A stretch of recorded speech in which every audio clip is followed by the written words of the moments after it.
The petrodollar is actually a device invented by Kissinger and Nixon.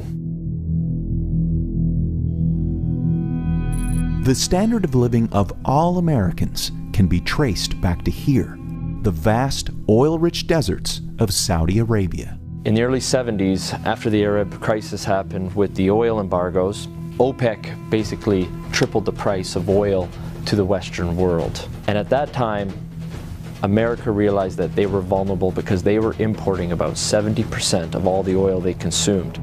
To secure a reliable foreign source of oil, US President Richard Nixon sent his Secretary of State and National Security Advisor Henry Kissinger to Saudi Arabia for a secret meeting. The result was a pact that still stands to this day. If Saudi Arabia, which at the time was the world's largest producer of oil, would sell the oil in US dollars, America would defend Saudi Arabia and make sure the House Assad would stay in power. As a direct result of this US-Saudi agreement, all other oil-producing nations also adopted the dollar as the de facto medium of exchange.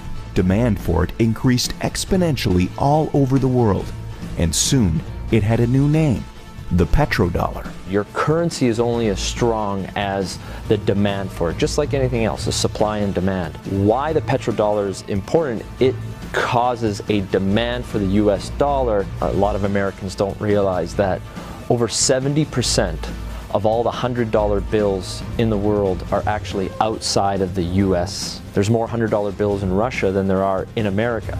This stockpile of US dollars in countries around the world is because oil is bought and sold using the greenback. If oil starts trading in non-petrodollars, such as gold or a basket of currencies, or if China and Russia start trading in yuan and ruble rather than US dollars, that demand isn't there. And the way of life for the average American will be done. It will be worse than the Great Depression.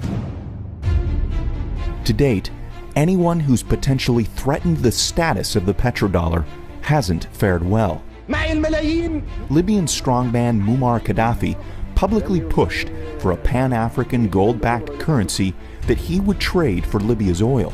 He was killed during a US-backed revolution in 2011. And just a few short years before, Iraqi dictator Saddam Hussein advocated selling oil for euros. At this hour, American and coalition forces are in the early stages of military operations to disarm Iraq. The US invaded under the guise of looking for WMDs. Iraq did not have any weapons of mass destruction, and interestingly enough, after the Americans invaded, took over, put in their own government, the whole concept of selling oil in euros never surfaced again. Today, many countries resent the current petrodollar system, and their leading spokesperson is none other than Russian President Vladimir Putin.